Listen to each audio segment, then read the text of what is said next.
¿Cómo ve esta situación usted, esta expansión del narcotráfico y las conexiones que existen presuntamente con grupos o cárteles del exterior? Bueno, gracias. Es innegable la presencia del narcotráfico, no solo en la vida económica, social, sino también política. A ver, les voy a lanzar algunos nombres, algunas frases y intentaremos vincular, relacionar. ¿Qué les parece Andrónico Rodríguez, candidato por un partido político? Miembro de las 6 federaciones del Chapare, productores de hoja de coca, la mayoría de ellas desviadas al tema del narcotráfico.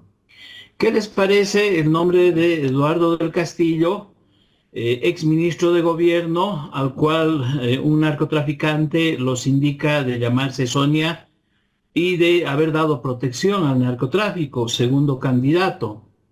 ¿Qué opinan ustedes de una señora que lleva el nombre de María Robledo Guzmán, primera candidata a senadora por unidad de Samuel Doria Medina, que tuvo que renunciar porque se supo que su papá está detenido en Estados Unidos y en el Brasil tiene procesos por narcotráfico?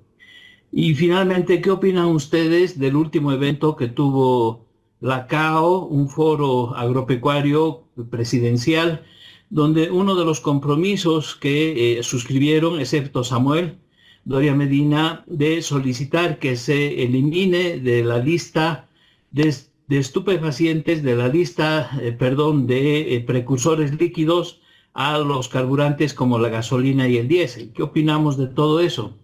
Bueno, a mí me parece que son indicadores de que algo está pasando en el país, que la actividad del narcotráfico, Evo Morales, por ejemplo, se habla de que está buscando negociar con algún partido su presencia nuevamente en la escena política, y nosotros hemos inferido que la bancada chapareña es muy importante, ha sido muy significativa en la vida legislativa del país, no desde el año 2005, desde muchos años antes, y que los principales miembros de la bancada en el Parlamento del Chapare o han sido senadores que han manejado la Cámara, la Asamblea Legislativa Plurinacional, o han sido diputados que han tenido un mandato muy fuerte dentro de la bancada del MAS.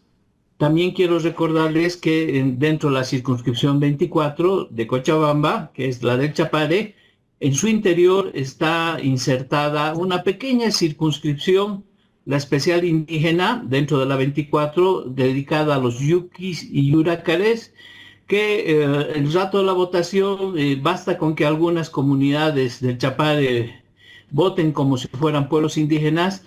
Prácticamente siempre el MAS ha sacado un doblete, es decir, siempre ha ganado la 24 y la especial indígena con representantes vinculadas al levismo. Entonces, esta es un poco mi introducción para decirles que no es de poca monta el tema y que está muy imbricado con la vida política del país, con la representación parlamentaria, con las organizaciones políticas que se están estructurando, y por supuesto parecería que llegaría hasta mover los intereses de la Cámara Agropecuaria del Oriente en esta su solicitud de eliminar de los precursores líquidos a la gasolina y al diésel. Esto que llegaría no solamente los tentáculos del narcotráfico a partidos de izquierda, sino también de derecha o de los que fuesen. La tendencia política o la ideología política nada tiene que ver, sino es la oportunidad, ¿sí? Sí, tú lo has dicho con claridad, ¿no? Durante estos 20 años, la actividad ilícita seguramente se ha disfrazado de masismo, de cierto izquierdismo, pero no ha tenido obstáculos en décadas anteriores de estar vinculado, por ejemplo, al MIR con Oso Chavarría, vinculado con Samuel Doria Medina, o el tema de Óscar Eddie Franco, que ha estado en la cárcel, el segundo hombre del MIR, por temas también vinculados a las relaciones con el narcotráfico. Entonces, la vida política del país, la dictadura de García Meza, también se le acusó de ser una dictadura vinculado al tema de la cocaína. Siempre ha habido un nexo entre el narcotráfico y el Estado. A eso yo le he denominado una especie de estatalidad, ¿no?, del narcotráfico, y he ido hasta el extremo de señalar que en Bolivia está vigente un Estado narco, no al revés, no un narcoestado. Un Estado narco que tiene la cualidad desde su concepción de que el narcotráfico es parte orgánica del Estado, no es que es un agente externo que busca de manera violenta incrustarse en las instituciones estatales. Lo que acabo de decirles es que si más de 20 años el núcleo de la actividad parlamentaria ha estado vinculada al Chapare, les estoy diciendo que no es una actividad ilícita que pretende entrar al Parlamento o a las instituciones policiales. Ya está adentro.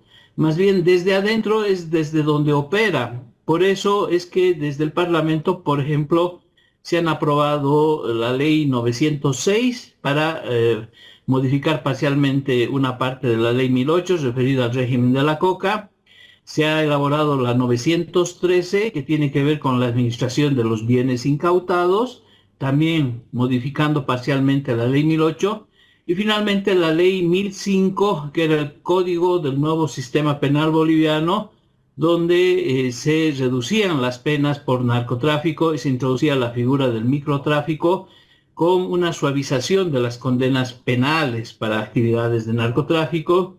Esta última ley no prosperó porque fue rechazada por la movilización ciudadana, que el año 2018 no quería la criminalización de una ley a través del Código del Sistema Penal Boliviano, y con eso murió esta tercera reforma, y por eso es que la ley 1008 hoy día sigue vigente, pero solo en su apartado penal. En el resto ha sido parcialmente derogada. Perfecto. Manuel, quería preguntarte, sin la presión de Estados Unidos durante más de 20 años, como antes, digamos, se sentía, con la apertura de nuevos mercados hacia especialmente Europa y África, con la irrupción de nuevos cárteles poderosos, ya no en Colombia y México, sino también en Brasil, con la caída de las exportaciones de gas y de otras materias primas, el peso del económico al narcotráfico me parece que se ha vuelto, ¿no?, dramático, ¿no?, radical en el país. Quería que me señales ese peso, ¿no? Justamente al pensar que hay gente del narcotráfico cercana a Unidad Nacional, muy metida en otros en movimientos sociales, y bueno, ni qué decir en el MAS, ¿no? Ese peso económico, Manuel. Sí. Es interesante porque hay una relación con el Producto Interno Bruto que es proporcional a las actividades económicas restantes. Es decir, durante muchos años, en la década de los 90, Evo Morales admitió públicamente, y está en uno de los libros que he escrito, que la actividad del narcotráfico llegó al 11% del PIB. Es decir, atroz, espectacular. Puedes ponerlo como ustedes quieran, destacarlo. Luego ha ido bajando, porque entramos a la era del gas, ¿no? Entonces, es dentro del Producto Interno Bruto un poco que se compensan. Si tenemos un PIB donde el gas sube mucho y ocupa un porcentaje significativo, estas otras actividades que no decaen, pero porcentualmente bajan, ¿no ve?, en relación a una actividad económica como la del gas, que ha crecido. Lo mismo pasó en los últimos años con la minería, que sigue siendo el principal rubro de exportaciones. Después está, en tercer lugar, la agroindustria.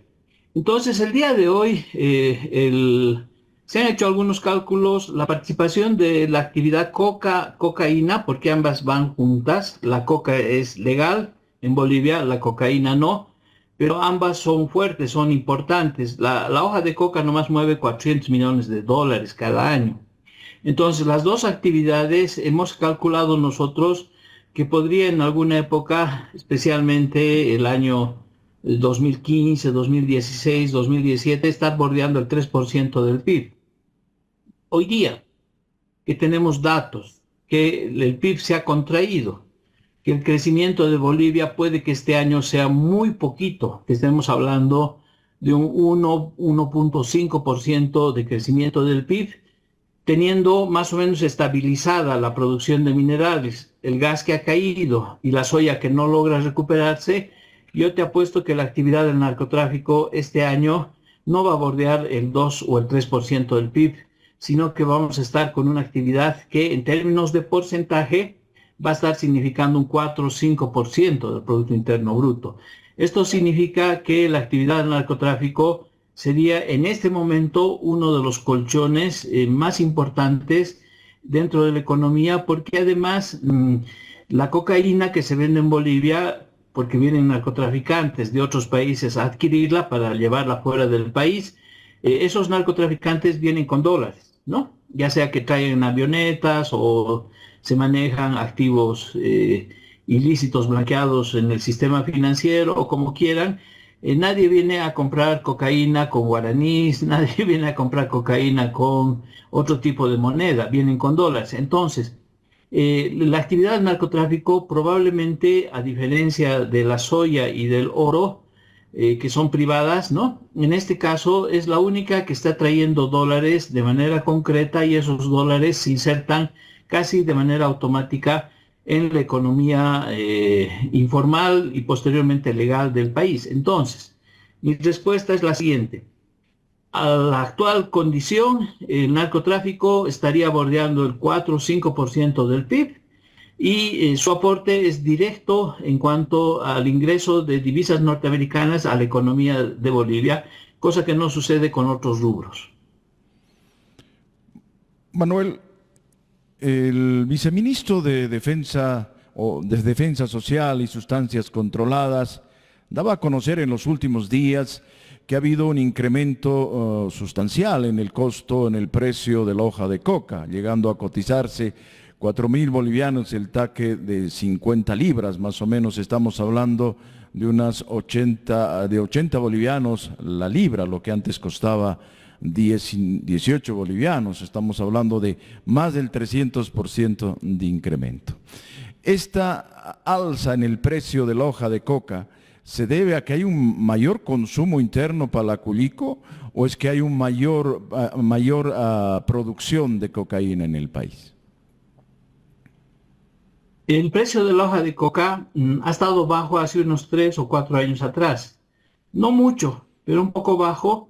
Y esto ha servido para que algunos dirigentes, especialmente de ADEFCOCA y de otras instancias, sueñen, tengan la ilusión de que hablando con el ministro de entonces de gobierno, Eduardo del Castillo, puedan interceder ante esa autoridad para que regule el precio de la hoja de coca y suba un poquito a los precios históricos.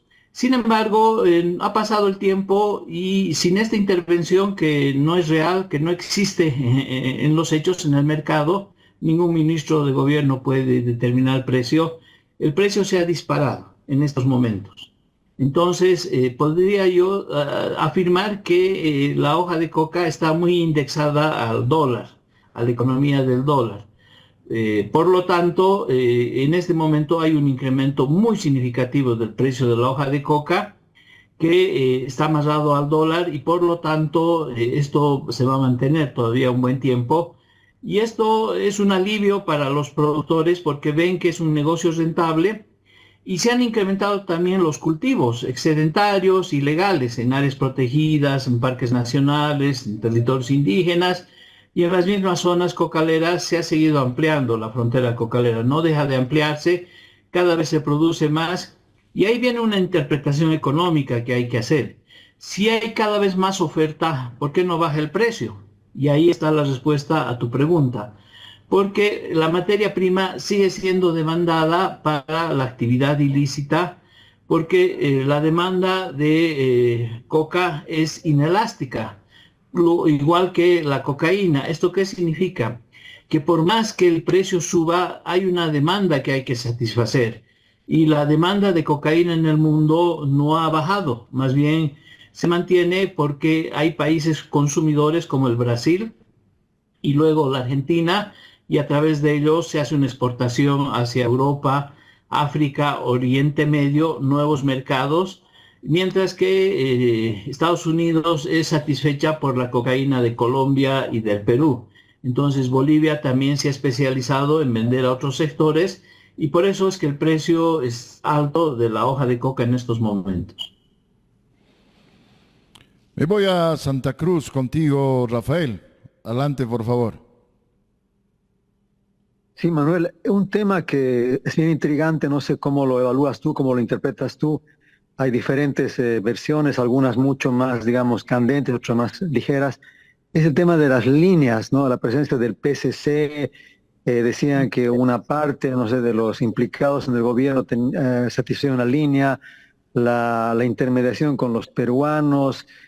¿Cómo es eso de las líneas? ¿Quién contra quién compite a nivel de los mercados del narcotráfico en Bolivia? Sí, tu pregunta es muy importante, ¿no? Porque nos va a ayudar a esclarecer si en Bolivia existen carteles y también la explicación que ha dado últimamente, hace un par de semanas, el viceministro del tema de la coca, el señor Mamani, quien ha introducido una narrativa gubernamental. Hace algunos años, con el ministro Romero, se dijo que Bolivia era un país de paso. Es decir, que en Bolivia no se producía cocaína, era cocaína peruana. Esta narrativa llega también al actual gobierno de Luis Arce, que dice que en realidad es gente vinculada a Evo Morales y que el narcotráfico está localizado en Villa Tunari y alrededores, ¿no? Esa ha sido la narrativa durante estos años de gobierno de Luis Arce.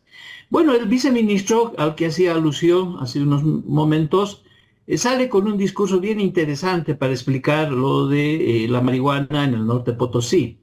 Dice, en Bolivia no hay carteles, lo que hay son clanes familiares, ¿no? Esa es la nueva versión que se ha dado.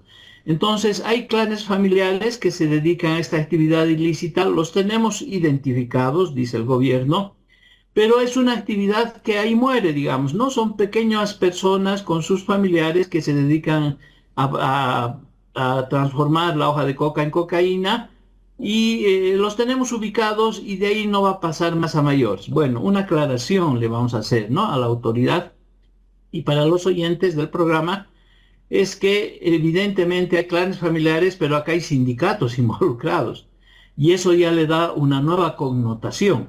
Es decir, no es un tema la actividad de producir cocaína o marihuana, un problema de clan familiar. Es un problema donde hay organizaciones, hay estructuras involucradas. Por ejemplo, los sindicatos vinculados a los productores de hoja de coca. Entonces, no es solo un clan familiar que se mueve aislado, sino es una estructura sindical, social, comercial, no sé cómo más decirlo, que se dedica a esta actividad. Pero aquí viene, ya respondiendo a tu pregunta, Rafael, el tema de si estas estructuras familiares, sindicales, de producción de cocaína, si tienen capacidad de exportación. Es decir, si tú conoces, Rafael, o nuestro amigo desde el estudio de Cochabamba, si conocen ustedes que los productores de la cocaína, sean chapareños, sean norpotosinos, si tienen capacidades, infraestructura, conocimientos, habilidades para sacar la cocaína de Bolivia hacia el Brasil, por ejemplo. No hay, ¿no? No hay esa capacidad. Es decir, el productor de cocaína en Bolivia es un productor. Está asociado a un sindicato, tiene un clan familiar que lo sustenta, pero hay una estructura además política, estatal, que lo ha estado arropando, amamantando, así lo vamos a decir. Pero no existe entonces chapareños que lleguen al Brasil, a Buenos Aires, ¿no? Que se vayan a un viaje a Europa. ¿Quiénes son los que entonces fungen de intermediarios? Los compradores. Estas organizaciones de narcotraficantes que están en otros países, especialmente en el Brasil. Y los puedes nombrar, los podemos clasificar, pueden venir incluso de otros lados, sobre todo de la Argentina, del Paraguay, etcétera, etcétera.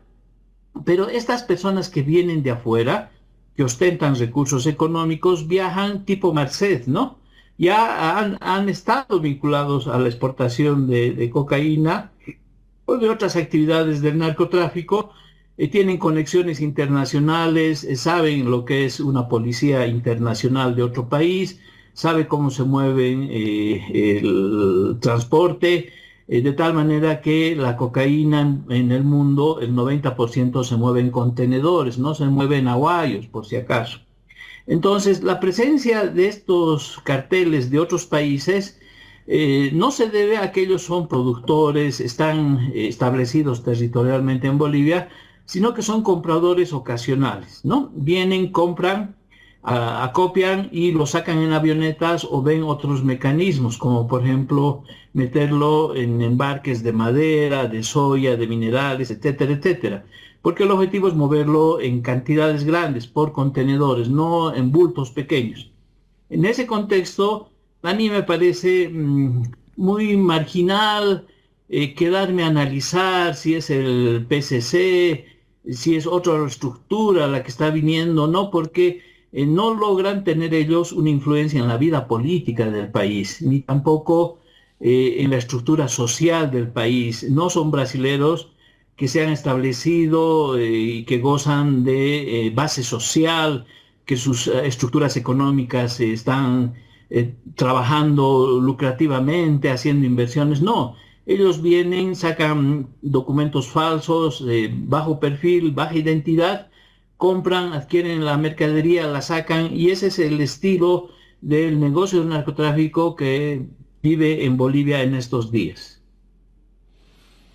A propósito de esto, ¿habrá la presencia de emisarios o cárteles de México, por ejemplo? Que yo sepa, no. Han venido, de acuerdo a los libros que hemos publicado y las investigaciones que hemos hecho, han venido gente de Colombia, ha estado por aquí haciendo esa actividad. Sabemos que hay una presencia de brasileros muy fuerte, como les he descrito. También se ha conocido esporádicamente de algún europeo, ¿no? Que ha estado vinculado a esas actividades. Pero que yo te pueda decir que el cartel Jalisco Generación o no sé, los otros carteles mexicanos estén aquí haciendo y deshaciendo a sus anchas, no lo creo, no lo he visto y no tenemos evidencia empírica para hacer esta afirmación. Sí puede haber algunas personas que hacen afirmaciones subjetivas, pero estamos muy lejos de México. Es mejor comprar pues cocaína en Ecuador, por ejemplo, que se está convirtiendo en un puente de la cocaína peruana y colombiana y también está empezando a producir.